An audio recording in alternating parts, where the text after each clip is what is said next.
안녕하세요. 이번 영상은 재생주사요법의 종류와 주의사항에 대해서 알려드리기 위해서 제작하게 되었습니다. 재생주사의 종류를 선택하는 것도 중요하지만 함께 꼭 생각하셔야 될 것이 바로 얼마나 정확한 위치에 주사를 놓을 수 있는지와 주사를 맞을 환자의 파열된 위치 및 크기가 되겠습니다. 일반적으로 생각했을 때 파열된 크기가 작을수록 정확한 위치에 주사를 놓을수록 재생주사요법의 효과는 극대화됩니다. 반대로 파열된 크기가 클수록 또 정확한 위치에 주사를 놓지 못할수록 주사요법의 효과는 떨어지게 되겠죠. 일반적으로 파열이라고 하면 끊어졌다라고 생각하시는데 두께가 얇아진 것도 파열이라고 얘기를 합니다. 주사요법은 후자의 경우가 더 효과가 좋습니다. 전자의 경우에도 인대의 부분이 찢어졌는지와 인대의 내측이 찢어졌는지에 따라서 효과도 많이 차이가 나는데요. 그림에서 보시다시피 두 가지 타입으로 크게 나누어집니다. 위에서 관절 내측 파열, 그 다음에 밑에 점액낭측 파열, 이 두 가지로 나눠질 수 있는데요. 맨 좌측에 보시면 파열된 양상이 관절 내측에서 조금 파열됐느냐, 중간 정도 파열됐느냐, 많이 파열됐느냐 이렇게 보시면 되고요. 밑에 그림에서는 표면에서 조금 파열됐느냐, 중간 정도 파열됐느냐, 많이 파열됐느냐 이렇게 생각을 하시면 되겠습니다. 주사요법은 일반적으로 하단에 있는 파열 양상일수록 좀 더 효과를 보게 됩니다. 그래서 똑같은 극상근 파열인데도 불구하고 누구는 주사를 맞아서 좋아졌고 누구는 주사를 맞아도 효과가 없다라고 생각하는 것이죠. 파열된 모양을 가지고 주사의 효과가 있냐 없냐를 가지고 생각하는 것은 너무 큰 오류가 있습니다. 주사요법 이외에도 관리를 어떻게 해주느냐도 상당히 중요한 요인이 될 수 있겠습니다. 이번 그림은 굉장히 중요한 그림입니다. 이번 그림을 보시고 잘 이해하시면 도움이 많이 되실 거예요. 1번 같은 경우에는 완전히 끊어져 있죠. 저런 경우에는 주사를 아무리 맞아봤자 소용이 없습니다. 역시 2번도 마찬가지가 되겠죠. 저 부위에 1번과 2번에 주사를 많이 맞아도 전혀 효과를 누릴 수가 없게 돼요. 3번 같은 경우에도 물론 효과가 굉장히 떨어지긴 하지만 저 부분에 주사를 맞게 되면 끊어져 있는 부위 주변으로 해서 구축이 되는 현상을 좀 막아주기 때문에 그나마 효과는 미약하게 있다라고 얘기할 수가 있겠습니다. 가장 바람직한 것이 바로 4번과 5번인데요. 4번 같은 경우에는 지금 온전하게 유지가 되고 있죠. 그래서 나머지 끊어진 부분에 비해서 4번이 힘을 유지시키고 있기 때문에 4번 자체에 주사를 많이 맞으면 전반적으로 강도가 늘어나게 됩니다. 마찬가지로 5번도 굉장히 중요한데요. 5번 같은 경우에는 라인이 그려져 있죠. 저게 무엇을 뜻하는 것이냐면 회전근개 파열이 되어 있는 상태에서 프롤로 테라피라든지 재생주사라든지 하는 모든 주사요법들이 찢어진 부분을 보호해 줘야 됩니다. 예를 들어서 재생주사라고 하는 것 자체가 제가 말씀드렸다시피 약간 무리가 있다고 제가 설명을 해드렸는데요. 인대 강화주사라고 말씀드렸잖아요. 저 부위에 노란색 선을 잘 보세요. 노란색 선을 따라서 강화주사를 놓게 되면 더 이상 파열이 진행이 되지 않을 뿐더러 노란색 선을 잘 보세요. 노란색 선을 따라서 강화주사를 놓게 되면 파열이 더 이상 진행이 안 돼서 통증도 줄어들고 힘을 쓰는데 많이 유리하게 됩니다. 이런 것들을 쉽게 설명을 해드리자면 여러분 찢어진 청바지 자주 입으시죠? 찢어진 청바지의 구멍이 점점 더 찢어지기 때문에 그 부위에 더 찢어지지 않기 위해서 양쪽 옆으로 수선을 하게 되죠. 꼬매주잖아요. 그런 것들과 이론이 똑같다고 보시면 됩니다. 또 앞서 말씀드린 전반적으로 끊어진 게 아니라 전반적으로 낡은 상태, 즉 깎여 있는 상태, 두께가 얇아져 있는 상태라고 생각을 하신다면 그 얇아져 있는 부분 전반적으로 주사를 다 맞게 되면 효과가 좋게 되겠죠. 그림을 보시면 이해가 잘 되셨는지 모르겠네요. 그림처럼 굉장히 주사가 정밀하게 들어가야 되는 요법이 바로 인대 강화 주사입니다. 이 재생 주사가 이렇게 세밀하게 주사가 되지 않으면 여러분들께서 아무리 많이 맞아봤자 돈만 낭비를 하고 효과가 없게 되는 것이죠. 저렇게 정밀하게 주사를 놔도 효과가 있을까 말까인데 초음파를 보지 않고 감으로 주사를 놓는다? 이거는 굉장히 어불성설 같은 이야기라고 할 수 있겠습니다. 재생주사요법에 대해서 정확히 말씀드리자면 재생주사요법이라고 표현하는 것보다는 강화주사라고 표현하는 것이 좀 더 정확하지 않나 싶습니다. 그 이유는 재생주사라고 하면 일반적으로 파열된 곳이 원상복귀되고 다 붓는다라고 생각을 하는데요. 실질적으로 그렇진 않습니다. 따라서 뜯어진 파열 부위가 강화가 되어서 더 뜯어지지 않게, 악화가 되지 않게끔 도와주는 요법이 바로 인대 재생주사라고 표현하시는 것이 맞다고 저는 생각을 합니다. 때문에 정확한 위치에 정확하게 주사를 하는 것이 너무나도 중요한데요. 반드시 병원에서 초음파를 보면서 주사를 놓으셔야 됩니다. 초음파를 보지 않고 인대 강화 주사나 재생 주사를 놓는다면 그런 병원은 피하시는 것이 맞습니다. 소개해드릴 주사 요법에 공통적으로 주의사항이 있는데요. 첫 번째는 음주 및 흡연을 하지 않아야 된다는 것이고요. 두 번째는 적당한 스트레칭과 마사지를 해주면 효과가 극대화된다는 것입니다.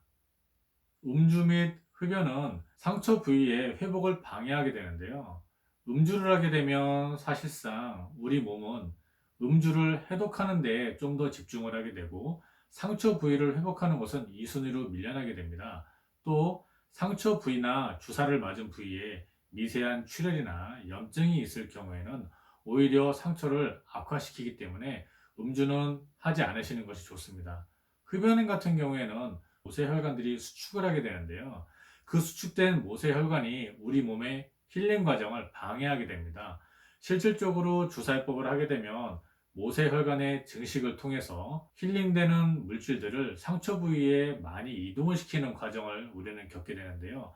모세혈관이 수축을 하게 된다면 이런 좋은 회복 물질들이 상처 부위에 이동을 할 수가 없게 됩니다. 따라서 많이 회복이 느려지게 되는 것이죠. 다음으로 적당한 스트레칭입니다. 적당한 스트레칭 및 마사지를 해주시면 회복에 도움이 된다는 이유는 간단합니다. 혈류량을 증가시키며 구축된 조직을 이완시켜준다는 생각이에요. 그 뜻은 뭐냐면 우리 몸은 주사를 맞기 위한 것도 마찬가지지만 회복을 시켜주는 메커니즘을 이용한 것이 바로 주사요법입니다. 주사를 맞거나 상처 부위가 힐링이 되는 과정 중에서 이 상처 부위는 약간의 구축이 오게 되는데요. 즉, 약간의 당김 현상이 나타나게 됩니다. 당김 현상이 나타났을 때 이 부위를 가만히 두는 것보다는 가볍게 스트레칭을 시켜주시면서 마사지를 해주시면 훨씬 더 효과가 좋아지게 됩니다. 마사지나 스트레칭을 하실 때 주의하셔야 될 것이 바로 강도인데요. 대부분의 센터나 치료실, 그 다음에 환자분들께서 혼자 하실 때 실패하시는 부분들이 바로 이 부분입니다. 설정을 하실 때 어떻게 하냐면 마사지나 스트레칭을 하고 나서 통증이 증가되거나 아니면 가만히 있을 때도 통증이 수분에서 수십 분 이상 유지가 된다면 강도를 줄여주세요. 스트레칭과 마사지를 하고 나서 통증이 심해지면 절대 안 됩니다. 스트레칭 및 마사지 이것에 관해서는 제가 2편에서 좀 더 자세하게 설명을 해드리면서 왜 스트레칭과 강화 운동을 해줘야만 하는지에 대해서 자세하게 설명을 해드릴 테니까 꼭 지켜봐 주시고요. 이제 본격적으로 주사요법의 종류에 대해서 설명을 한번 해볼게요. 첫 번째, 콜라겐을 주로 원료로 하는 건데요. 시지리알로라고 하는 제품이 있고요. 리젠실이라고 하는 제품이 있습니다. 둘 다 콜라겐을 직접 투여해주는 주사입니다. 첫 번째 시지리알로 같은 경우에는 사람의 피부에서 추출을 한 콜라겐을 사용하고 있고요. 두 번째 리젠실은 돼지에서 추출한 콜라겐을 원료로 하고 있습니다. 두 주사 모두 가격이 비싸다고 하는 단점과 함께 가격 대비 효과가 떨어진다라고 하는 후기들이 자주 목격이 됩니다. 그 이유가 바로 정확한 곳에 주사를 놓지 않기 때문이라고 저는 생각을 하는데요. 두 주사 모두 콜라겐을 사용한다고 말씀드렸죠. 콜라겐은 상처 부위가 회복을 하는 과정에서 반드시 필요한 물질입니다. 콜라겐을 바로 투여해 줌으로써 회복 기간을 단축시켜주는 장점이 있죠. 쉽게 설명을 해드릴게요. 우리가 집을 짓는 과정을 한번 생각을 해볼게요. 집을 지을 때 시멘트라고 하는 부분이 반드시 필요하죠. 시멘트를 콜라겐이라고 생각을 해볼게요. 그러면 시멘트를 공장에서 가져와서 모래와 섞고 바로 쓴다면 굉장히 깔끔하게 집이 지어질 수 있겠죠. 하지만 시멘트를 직접 사람이 만든다고 생각을 해보세요. 그리고 모래도 직접 산에서 퍼와서 가공을 해야 된다고 생각을 해보세요. 그러면 그 가공 기간도 길어질 뿐더러 사람이 가공을 할 때 불순물이라든지 제품의 순도가 좋지는 않겠죠. 따라서 집을 지을 때 기간도 줄여주고 시멘트의 강도도 순도도 높게끔 만들어줄 수 있다면 바로 상초 부위도 그와 똑같이 빨리 나올 수 있다라고 하는 이론이라고 보시면 되겠습니다. 이것을 사람이 낳는 과정을 통해서 설명을 한번 드려보자면 고무차력을 비유해서 말씀을 드려볼게요. 고무차력은 공기 중에 노출이 오래될수록 표면이 거칠어지면서 단단하게 굳어지게 됩니다. 그러면 고무차력이 굳어지기 전에 최대한 빠른 시간 내에 고무차력을 가공을 끝내서 모양을 잡을 수만 있다면 가장 성공적인 작업이 될 수 있겠죠. 즉 우리 몸이 회복 과정이 빠를수록 통증도 줄고 회복의 완성도도 높아질 수 있다고 생각을 하는 것입니다. 끝으로 리젠실 같은 경우에는 체력이 약한 노인이나 여자들 같은 경우에는 간의 염증 수치가 급격히 올라가면서 병원에 입원하는 경우도 간혹 관찰이 되고 있습니다. 이 부분 같은 경우에는 굳이 리젠실뿐만이 아니라 프롤로 테라피라든지 다른 주사요법도 공통적으로 해당이 되는 상황입니다. 하지만 프롤로 테라피 같은 경우에는 리도카인에 대한 영향도 무시할 수 없기 때문에 나중에 따로 설명을 제가 드리도록 하겠습니다. 어찌되었던 정상적인 병원이라면 50% 이상의 파열된 환자들에게 주사요법을 권유하진 않습니다. 예외적으로 같은 50% 파열이라 하더라도 주치의의 판단에서 힘을 덜 받는 곳이라든지 지저분하게 파열이 되지 않았다면 주사요법을 한두 번 정도 권유할 수는 있습니다. 하지만 앞서 말씀드린 것처럼 파열된 곳이 클수록 주사요법의 효과는 떨어진다는 것을 알아두시면 좋겠습니다. 세 번째는 플라센텍스 주사라고 하는 요법입니다. 흔히들 가장 많이 알려져 있는 이름이 DNA 주사라고 알려져 있죠. 연어의 정액에서 추출한 제품입니다. 이 DNA 주사 같은 경우에는 가격이 역시 비쌉니다. 하지만 가장 특징적인 것이 바로 주사를 맞고 나서 회복하는 과정에서 통증이 적다라고 하는 부분입니다. 이 부분 때문에 환자들이 가장 선호하는 제품이기도 한데요. 단점은 역시나 효과가 크지 않다라고 하는 것이 되겠습니다. 상대적으로 저렴한 프롤로 테라피에 비해서 효과가 그리 크지 않기 때문에 가격적인 측면에서 보면 부담이 될 수밖에 없습니다. 현재 DNA 주사 같은 경우에는 안과나 피부과에서 훨씬 많이 처방이 되어지고 있는데요. 역시나 이 제품들 같은 경우에는 혈관의 분포를 높게 해줌으로써 상처 부위의 조직을 두껍게 해줘서 좀 더 튼튼하게 만들어주는 것이라고 생각을 하시면 되겠습니다. 이 DNA 주사 같은 경우에는 굉장히 큰 오명이 붙어 있는데요. 이 DNA 주사가 뉴스에 한번 나온 적이 있죠.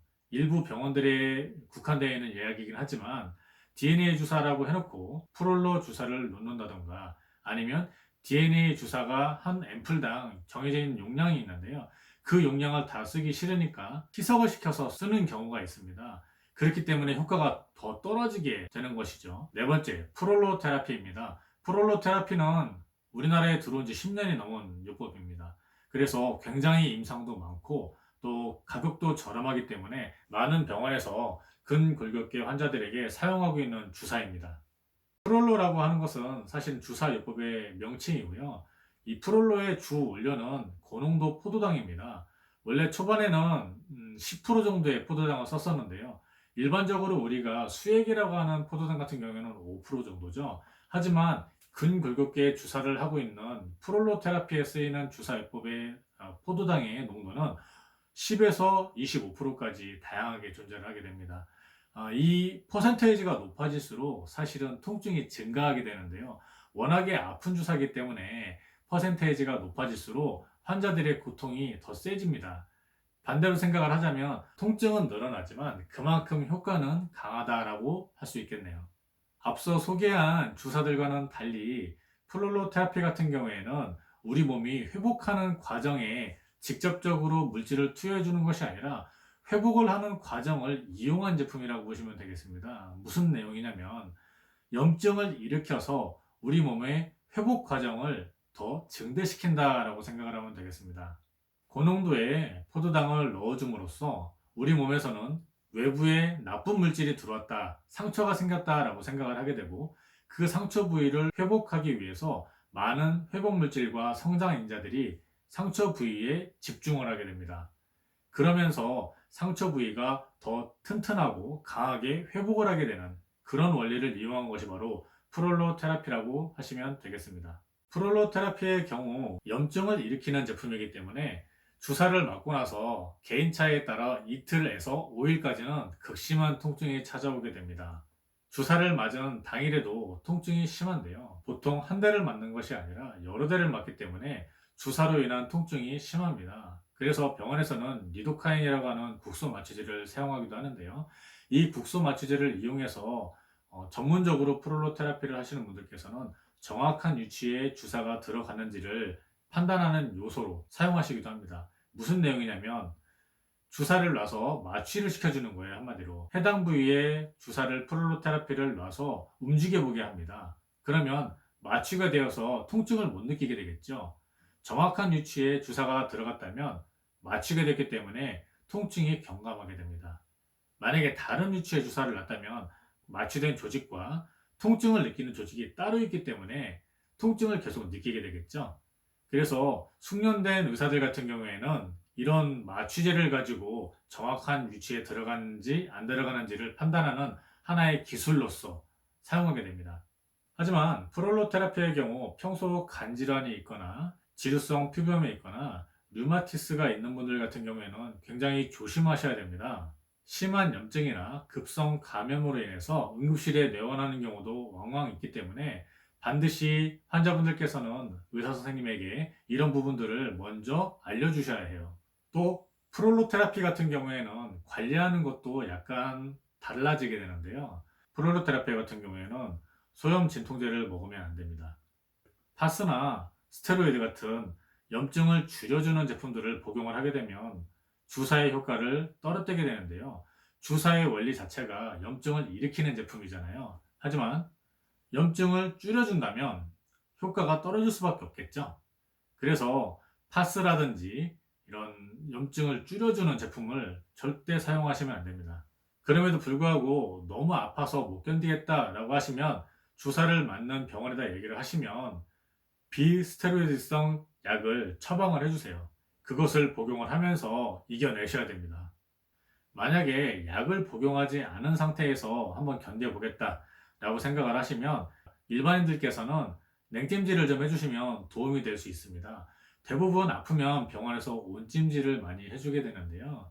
온찜질을 해주면 혈액순환이 되면서 근육이 이완이 되고 통증이 좀 줄어들게 되죠. 하지만 이 주사를 맞는 경우 같은 경우에는 일반적으로 근육의 경직이라든지 이런 케이스가 아니기 때문에 냉찜질을 해주면 좀 더 통증의 관리에 대해서는 이득을 많이 보실 수 있어요. 그 다음에 3일에서 5일 정도가 지난 다음부터는 온찜질로 변환하셔서 하시는 게 훨씬 더 효과적입니다. 냉찜질을 하실 때는 반드시 지켜주셔야 될 부분이 맨살에 직접 냉찜질을 하시면 안 된다는 것과 시간을 준수해 주셔야 됩니다.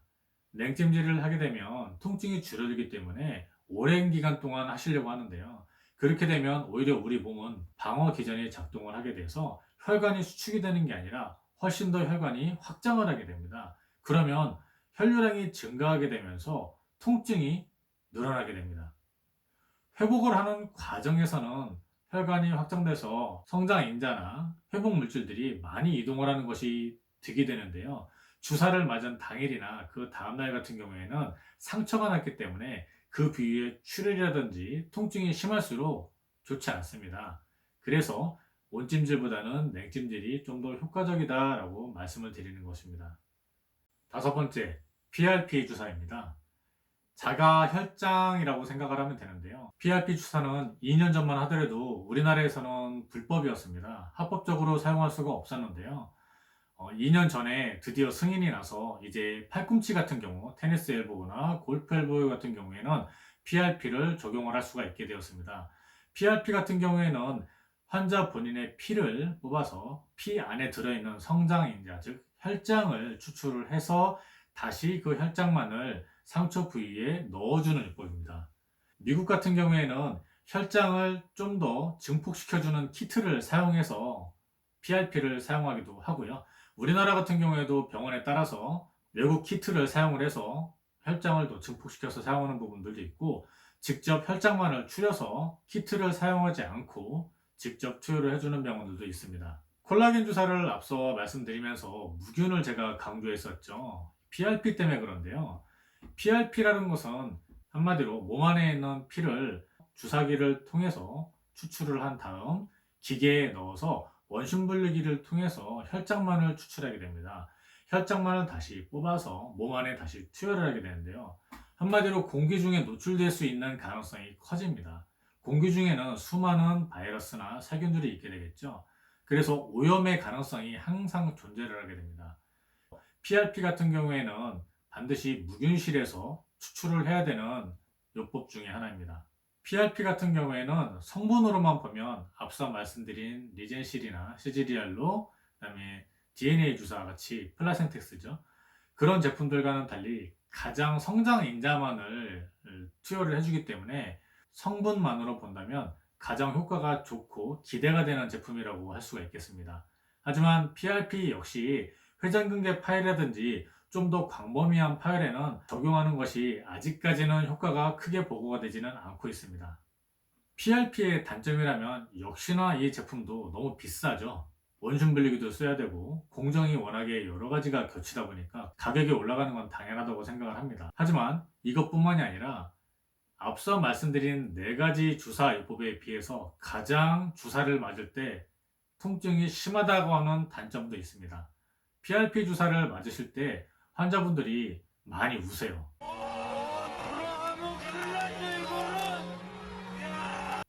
이제까지 견주관절에 투여되는 주사 요법, 재생주사에 대해서 알아봤는데요. 도움이 되셨는지 모르겠네요. 다음 시간에는 이 주사 요법을 맞고 나서 관리하는 요령과 스트레칭, 재활에 대해서 좀 더 알아보도록 하겠습니다. 감사합니다.